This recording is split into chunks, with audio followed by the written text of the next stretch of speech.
민수기 13장 21절에서 33절. 이에 그들이 올라가서 땅을 정탐하되 신광야에서 하맛 어기 르홉에 이르렀고, 어제 정탐꾼을 보내서 그 임무에 대해서, 그 정탐해야 될 코스에 대해서 자세히 알려주었습니다. 그리고 갖다 이제 음, 그것을 실행한 이야기를 오늘 하고 있습니다. 그래서 뭘 정탐했느냐 하면은 이제 이 바란 광야에서 명을 받고 산지로 올라가서 결국은 그 헤브론을 보고, 그다음에 조금 더 가면 어, 세겜을 보고 제일 꼭대기 올라가서 하맛 어기에 갔다가, 그래서 뒤돌아오면서 포도와 석류와 무화과를 따가지고 온 것이 이 사람들이 해야 했던 일이죠. 여기서 신광야가 나오는데, 이 신광야는 보엘세바에서 어, 를 신광야라고 얘기를 했습니다. 이때 당시에는 아마 신광야라고 불렀던 것 같아요. 보엘세바가 있던 곳인데, 그 전에 보엘세바는 언제 있었어요? 이 야곱이 이집트로 내려갈 때도 보엘세바가 있었고, 지금은 400년이 지난 뒤에 다시 이 땅을 찾아오는 때도 보엘세바가 있었어요. 그 땅이 신광야였던 거죠. 그래서 신광야에서, 신광야는 이스라엘의 제일 남쪽, 그러니까 유대 광야 남쪽 경계선을 말하고 있는 겁니다. 그리고 그걸 우리가 어제도 얘기했고 그제도 얘기했듯이 그게 바란 광야의 북부 지방이라 이렇게 표현을 하고 있습니다. 거기서부터 어디까지? 하맛 어기 르홉까지라고 그랬는데, 르홉이라는 말은 많이 안 나옵니다. 그러나 나옵니다. 그래서 이 하맛 어기는 주로 다마스커스 약간 북쪽으로, 다마스커스를 포함해서 약간 북쪽이니까, 지금 알레포라고 하는 그 시리아의 그 중요 도시, 이 전쟁이 잘 나는 그 도시, 그 부근이 가까운 쪽입니다. 그래서 이때 당시에는 아람 사람들이죠. 어, 이 사무엘 하 10장 8절 한번 읽어볼까요? 암몬 자손은 나와서 성문 어귀에 진을 쳤고 소바와 롭 아람 사람과 롭과 마아가 사람들을 따로 들에 있더라. 그 이 사람들이 지금 다윗이 나라를 정비하고 힘을 기르고 있을 때 아람 사람들이 나왔는데, 아람이라고 하면은 여러 나라가 하나의 연합으로 되어 있습니다. 지금 미국 여러 주가 각각 군대를 따로 가지고 있고 다른 법을 가지고 있는 것처럼, 그렇게 르홉 아람 사람 이러면, 아람 사람은 아람 사람인데 르홉 사람, 다메섹보다 조금 위에 있는 그 동네 이름이었던 것이죠. 그래서 다윗이 이 얘기를 왜 합니까? 이 사무엘상 10장 8절은 다윗이 지금 성승장구합니다. 이 사람들이 그렇게 연합해서 쳐들어와도 다윗이 이겼다, 그 얘기를 이제 하고 있는 거죠. 그래서 이 하맛 어기 르홉은 다른 때는 이제 많이 안 나옵니다. 왜냐하면 그 단지파가 거기까지 올라갔을 때도 있지만 보통 단지파에서 끝나기 때문에, 이 단지파는 그 가이샤라 그 있는 그 정도까지만 얘기를 하지, 훨씬 더 올라가 가지고는 잘 안 올라가니까요. 어쨌거나 여기는 지금 이스라엘 최북단이라고 표현하면서 다마스커스에서 북쪽으로 80km. 그러니까 지금 알레포라고 하는 그 동네 이름보다 약간 밑에 있는 그런 데까지 이 정탐꾼이 갔다가 온 겁니다. 비교적 자세하게 설명을 안 해서 거의 직선으로 갔다 직선으로 온 것처럼 그렇게 성경을 기록하고 있습니다. 22절 읽어봅니다. 또 네겝으로 올라가서 헤브론에 이르렀으니 헤브론은 애굽 소안보다 7년 전에 세운 곳이니 그곳에 아낙 자손 아이만과 세세와 달메가 있었다. 요 22절이 중요한 얘기거든요. 왜냐하면 우선 순서대로 읽으면 네겝이라고 하는 것은 어제 나왔던 건데 17절에 나왔던 건데 건조한 땅 남방 가데스 바네아 보엘세바 시글락 요 부근에 있는 유대 남쪽 유대 광야 삼각형으로 되어 있는 가사 사해 아카바만 그 사이에 이렇게 되어 있는 것을 대개비라고 하는데 주로 사막이 있는 경우와 바위가 있는 경우와 어, 이제 그 그렇게 되어 있는 거죠. 사막하고 어, 그런 세 군데 뭐 골짜기가 있는 경우가 있고 이렇게 세 가지 형태의 땅을 가지고 있지만 대부분이 사막으로 되어 있는 곳이죠. 거기서부터 정탐을 시작해라. 그게 바란 광야의 네겝이었던 거죠. 바란 네겝이었고 이제 그랬던 거죠. 어, 그런데 뭐라고 얘기하냐면 그 조금 올라가면 조금 아니라 한 4분의 그러니까 하맛 어기로 따진다면 4분의 1 정도 거리에 이 헤브론이 있게 됩니다. 그 헤브론은 예루살렘에서 남쪽으로 30km 이 오래된 성읍입니다. 사라가 죽을 때 막벨라 굴을 사가지고 거기다 장사한 곳이고 이삭도 야곱도 거기 다 있었댔어요. 아브라함과 이삭과 야곱이 다 거기 헤브론에서 그 자녀들을 기르고 생활을 했던 곳이죠. 그래서 음 그런데 예루살렘에서 브엘세바로 가려면 반드시 헤브론으로 가야 되는데 헤브론은 굉장히 높은 산이에요. 네가 자하면 네가 우하리라 할 때 헤브론에서 그 조카 어, 롯을 그 소돔과 고모라 땅을 조카 롯이 가지고 그 비옥한 땅을 가져가고 이 높은 산지를 이 아브라함이 열심히 이 짐승을 이리 몰고 저리 몰고 해서 몰고 하면 어떻게 돼요? 그 똥을 싸면 거기에 풀들이 자라기 시작하고 막 이럽니다. 사막에 이 짐승들을 내풀어 가지고 이리 끌고 저리 끌고 해서 이렇게 살 수 있도록 만들어 놓은 게 헤브론이죠. 그래서 예루살렘에서 브엘세바로 가는 길이기도 하지만 포도가 많이 났고 요단강 서쪽에서는 가장 높은 지점. 요단강 서 동쪽은 왕의 대로로 해가지고 지대가 높지만 길이 잘 나 있습니다. 근데 서쪽은 산이 높고 낮고 막 이러기 때문에 어, 이 헤브론이 가장 높은 곳이고 거기서 내려다보면 소돔 땅도 보이고 사해도 보이고 요단강도 보이는 그런 곳이죠. 해발 927m고 그 주변에는 1000m가 넘는 산들이 둘러싸여 있습니다. 그리고 다른 성경에 보면 이게 원래 이름이 기랏 아르바라고 했어요. 기랏 아르바가 본명이었다라고 얘기를 하는데 기랏 아르바라는 뜻은 네 가지의 시다 이름. 다시 말해서 좀 넓었다는 거죠. 다시 말해서 시장이 네 군데나 있었다 이런 뜻으로 보면 되죠. 그렇게 그, 어, 큰 땅이고 중요한 땅이고 오래된 땅이고 그랬는데 나중에 아브라함이 살고 난 뒤에 거인들이 와가지고 자리를 잡았는데 그게 아낙 사람이라고 말을 하면서 아낙은 누구의 후손이라고 그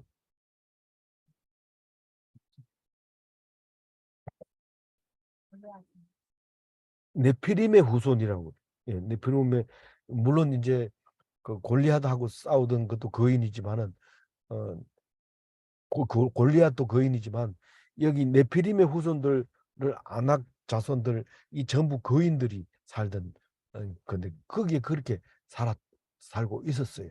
이때 당시에. 사멜하에 보면 날매를 저기 삼손 동생이라고. 아니 삼손이 아니고 그치. 아니라고 싸우는. 골리앗. 아니었어. 예.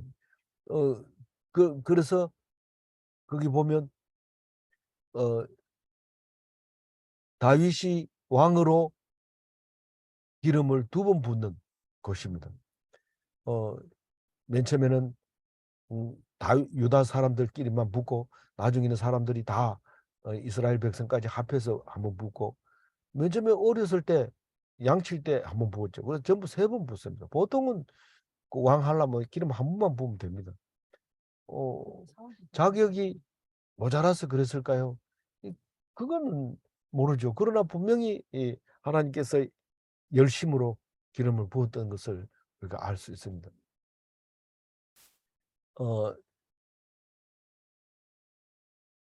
그리고 유다 왕이 돼가지고 7년 반 동안이나 6자녀를 낳으면서 거기 헤브론에 살았고 나머지 이 기간은 예루살렘을 정복하고 예루살렘으로 옮겨서 많은 자식을 놓고 많은 여자를 얻었습니다. 거기서 우리아의 아내도 예루살렘에서 얻게 되죠. 그리고 압살롬이라고 하는 거기서 얻은 헤브론에서 얻은 아들이 반역을 할 때 헤브론에서 반역이 일어나게 된 것을 알 수 있습니다. 그런데 그 헤브론이 왜 애굽 소환보다 7년 전에 세운 곳이라고 말하고 있을까요? 이 애굽의 소환은 힉소스가 세운 BC 1720년도에 힉소스가 수도로 세웠다 그렇게 얘기하는데 출애굽 당시에는 람셋이라고 불렀어요.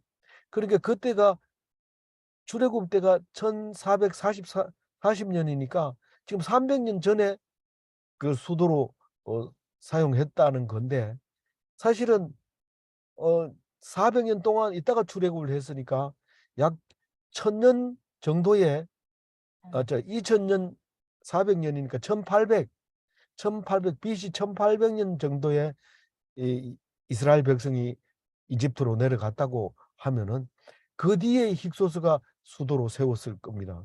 그러면 그 전에 헤브론을 먼저 세우고 갔느냐?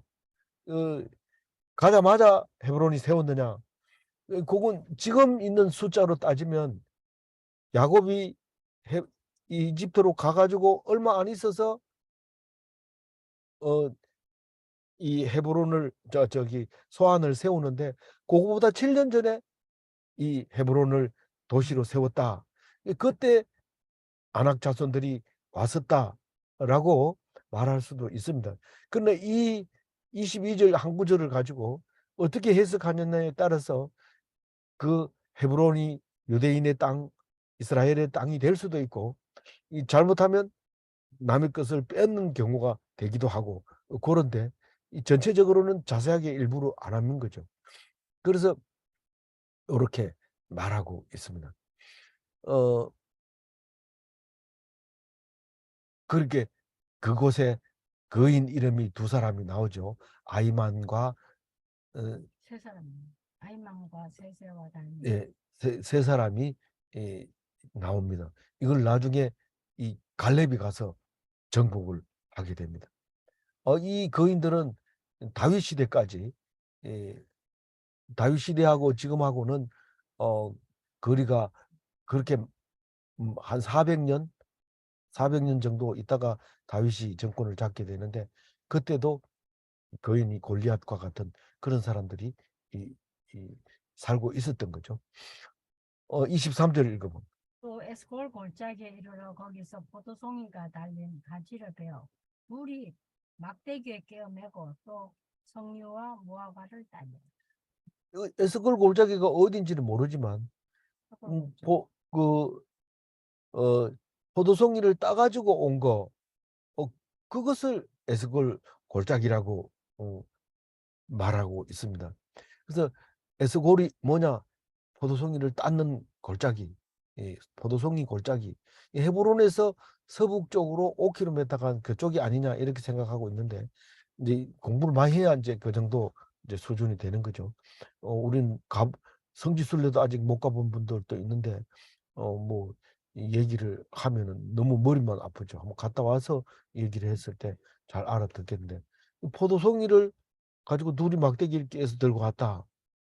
뭐 혼자 들기엔 좀 힘들었던 것은 사실인 것 같아요. 그래서 석류도 달고 나가도 따가지고 그렇게 내려오는데 그것은 젖과 꿀이 흐르는 골짜기가 아닌가 이제 이렇게 주장을 하고 있는 거죠. 24절 읽어보. 이스라엘 자손이 거기서 포도를 베었으므로 그곳을 에스골 골짜기라 불렀더라. 그 포도송이를 베었다고 했어요. 딴 게 아니고 베었고 그곳에서 그 에스골 골짜기라고 불렀다. 25절. 40일 동안 땅을 정탐하기를 마치고 돌아와. 이제 그 돌아와서 이제 보고를 하는 거죠. 하는데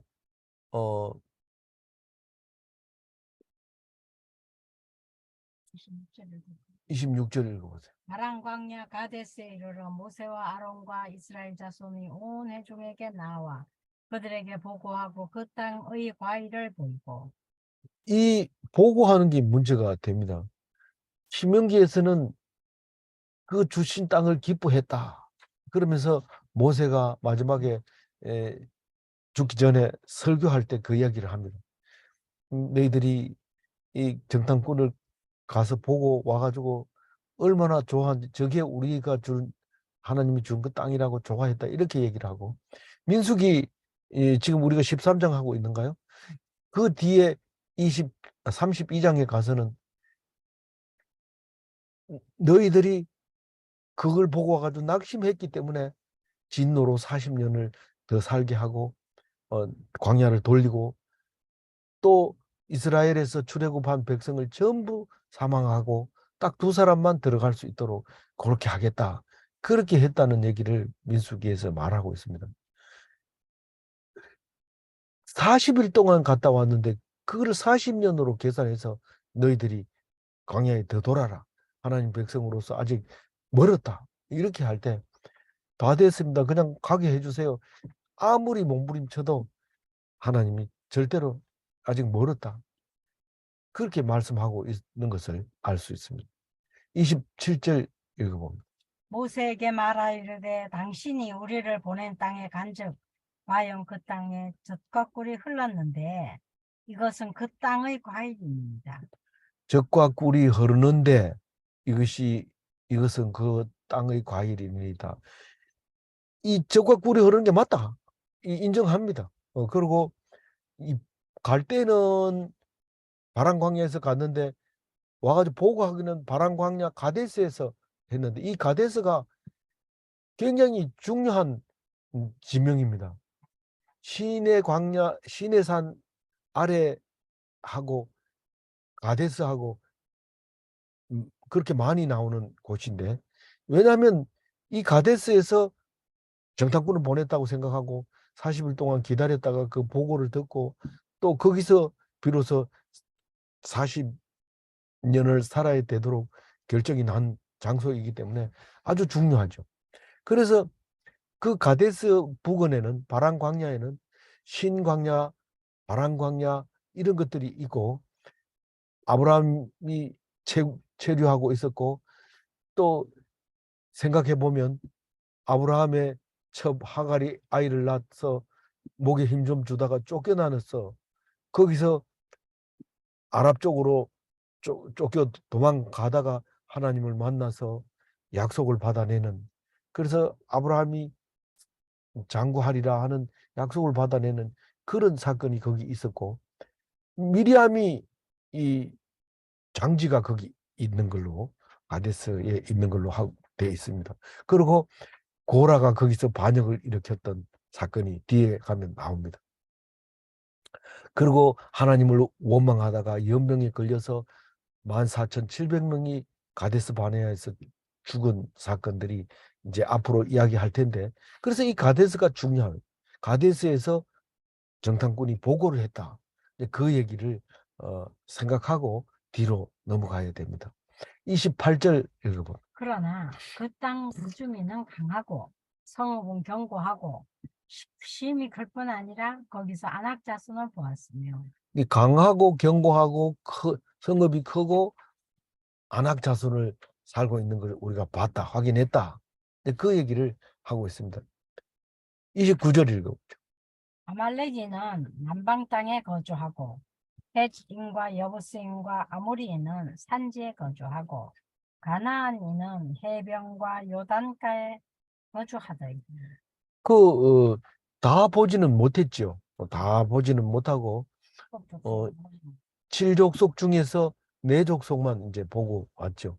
기르가스 족속이나 어, 브리스 족속이 히위 족속은 안 나오는 거 보니까.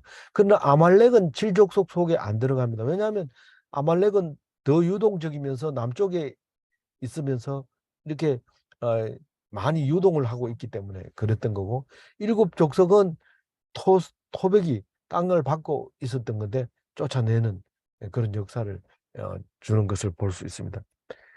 산에는 전부 헷 족속, 여부수 족속, 아모리 족속들이 살고 있지만 중요한 자리에는 가나안 족속이 있었다. 그래서 이 7족속을 전부 가나안 7족속이라고 얘기하고, 그 많은 족속들 중에서 가나안을 대표로 이렇게 표현을 하고 있습니다. 그렇게 해변 주변에는 장사도 잘 되고 아주 중요한 땅이 있고, 요단 강변에도 저지대는 살기가 좋습니다. 겨울에도 따뜻하고 과일도 잘 자라고, 그런 그 요단 강변 주변하고 해변에는 가나안 사람들이 살고 있었다. 그렇게 얘기를 하고 있습니다. 30절 읽어봅니다. 갈렙이 모세 앞에서 백성을 조용하게 하고 이르되 우리가 곧 올라가서 그 땅을 취하자. 능히 이기지라 하나. 이 이제 갔다 온 그 정탐꾼들 중에서 갈렙이라는 사람은 가서 굉장히 흥분해가지고 온 겁니다. 그 거인들 사는 땅을 가가지고 주여, 이것은 나에게 주세요. 내가 정복하겠습니다. 그 약속하고 와가지고 나중에 여호수아가 이제 모세를 이어서 이제 리드가 되잖아요. 그러면 주님, 이거는 처음에 약속한 게 있지 않습니까?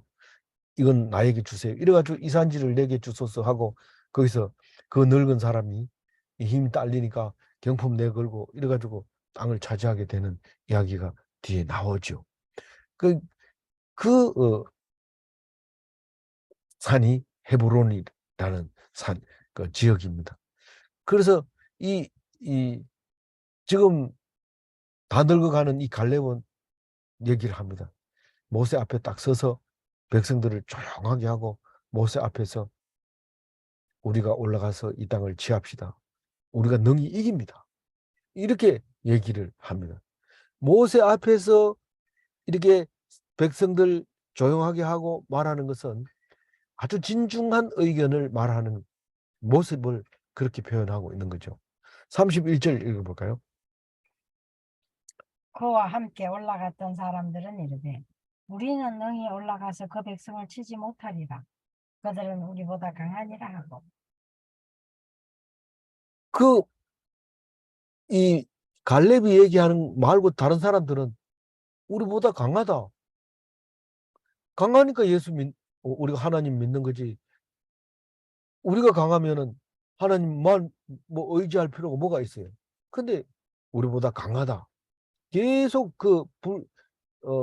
불신앙의 말을 합니다. 우리가 무서워도 하나님이 담대하라고 그래서 뭐 무서워하지 말아야 돼요. 자꾸 무섭다, 무섭다, 무섭다 이러면은 하나님이 그걸 싫어해요. 무섭더라도 안 무서운 사람은 어디 있나. 그러나 담대하라고 그랬으면 입을 다물어야죠. 두려워하지 말라면 입을 다물어야지. 자꾸 얘기하면 안 된다. 그 얘기 하는 거죠. 그러면서 능히 이기지 못하리라. 싸움은 네가 하는 게 아니고 하나님이 하는 건데 왜 못 이긴다고 얘기하냐. 우리보다 강하다. 힘 세다고 이기냐. 음, 지금 그 얘기 지금 하려고 하는 거죠. 그걸 이스라엘 자손 앞에서 경박하게 예, 떠드는 거죠. 떠드는 거예요. 조용하게 얘기한 것도 아니고 이스라엘 백성들 앞에 그렇게 예, 경박한 말로 소리를 지른 거죠. 다른 성경에는 아예 막 돌아다니면서 음, 거기 가면 우리 다 죽는다. 계속 그런 식으로 얘기했다고 세번역 같은 데서는 그렇게 번역하고 있습니다. 그 그들이 우리보다 강하니 그들 그들이 우리보다 강하니 능히 이기지 못하리라. 그렇게 말하는 것은 불신의 말이죠. 이긴다고, 힘세다고 다 이기는 건 아니다. 왜냐하면 그 힘은 하나님이 주셨기 때문에. 32절 이스라엘 자손 앞에서 그 정탐한 땅을 악평하여 이르되 우리가 두루 다니며 정탐한 땅은 그 거주민을 삼키는 땅이요 거기서 본 모든 백성은 신장이 장대한 자들입니다. 이 지금도 이스라엘 그 유대인들은 돈이 한 푼 없는데도 멸시를 받으면 하는 말이 있습니다. 절대로 기가 안 죽고, 내가 지금은 니한테 이렇게 돈이 없어서 멸시를 받지만 언젠가는 너 앞에서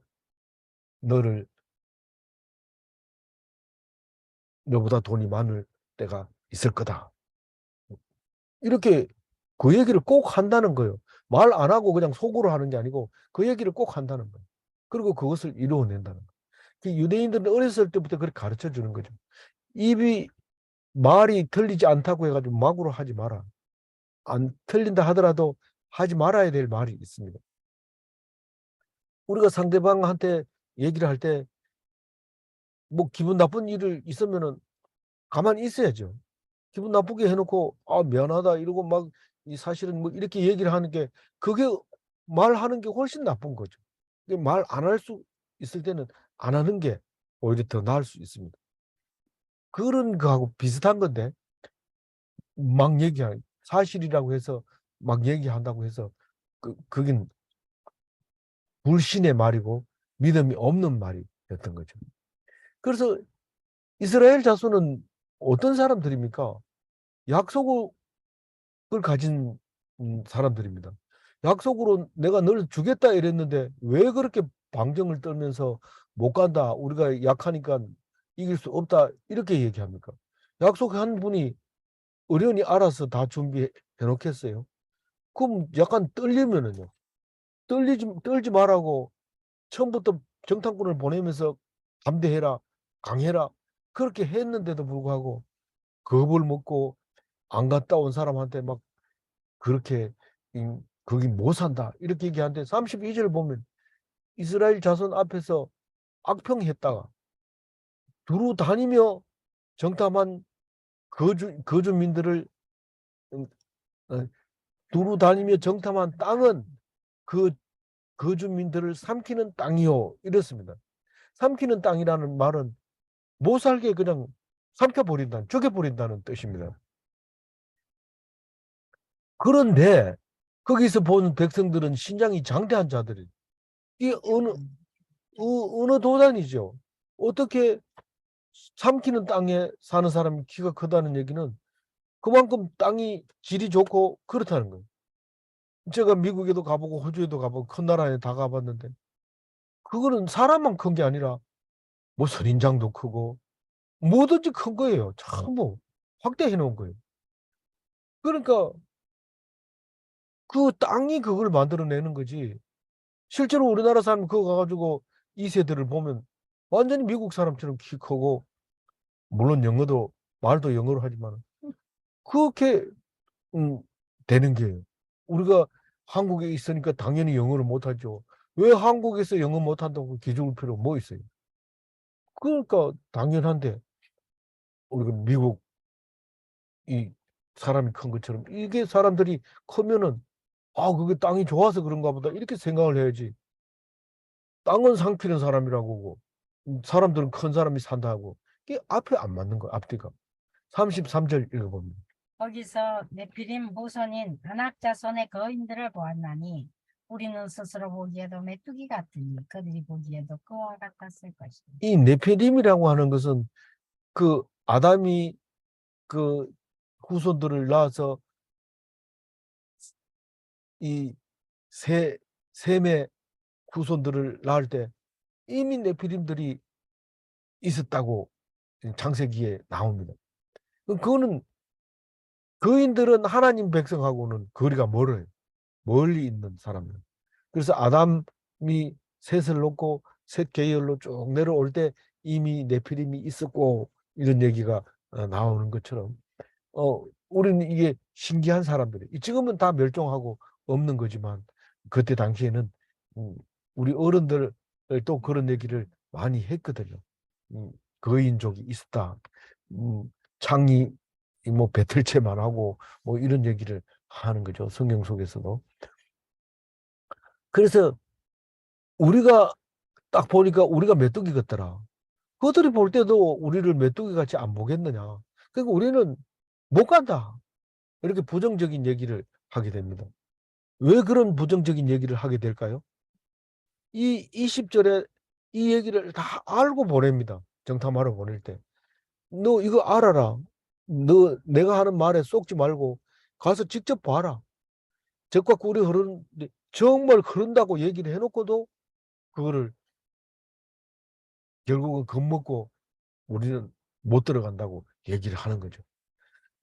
약속했는 것을 생각해 보세요. 우리는 천국에 가면 음, 잘 좋다.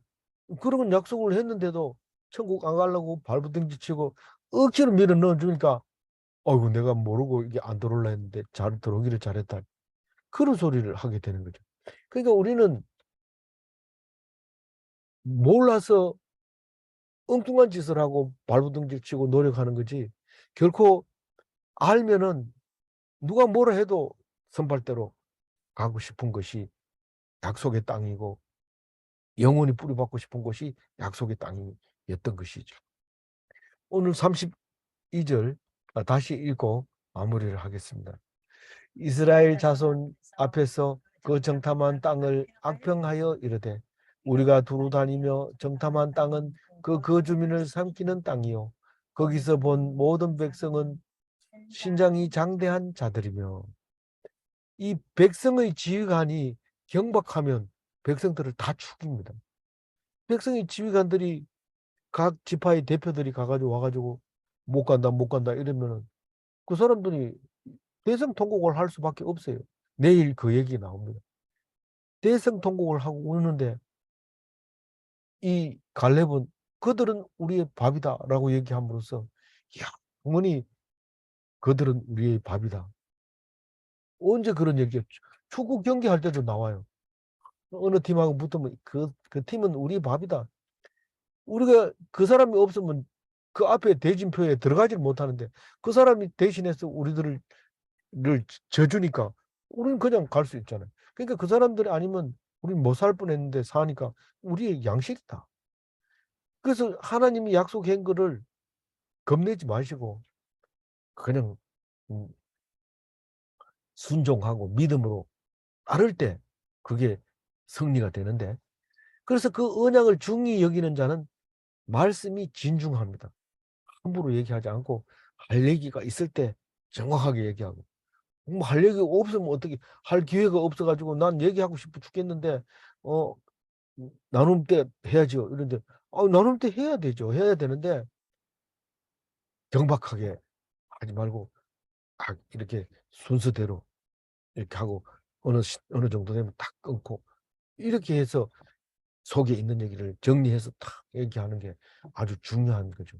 그냥 막 이렇게 나 감정을 실어가지고 막 이렇게 하면 그 리더가 아닐 때는 모르지만 결국 우리 나눔하는 사람들은 다 리더입니다. 집안에서도 제사장이고 직장에서도 학교에서도 교회 안 다니는 사람 한 사람이라도 있으면 그 속에 내가 제사장이라는 것을 알고 아주 진중하게 말씀을 가지고 근거 있는 얘기를 그냥 뭐 그러더라 이러고 듣긴 들었는데 어딘지 모른다든가 그러면 안 되고 정확하게 얘기를 해야 돼요.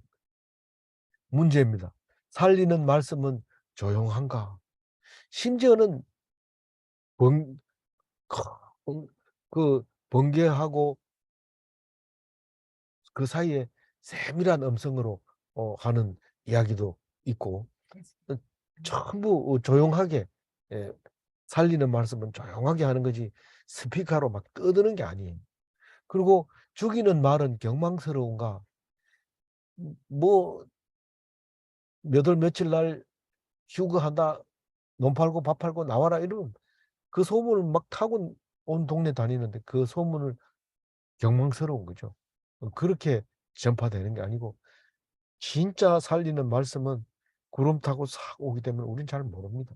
그래서 말씀에 집중하고 이 말씀이 그런 말씀인가 생각하는 그런 그리스도인이 되어서 능히 예, 말씀으로 승리하는 그런 하루하루가 되시기를 바랍니다. 기도하겠습니다. 하나님 감사합니다.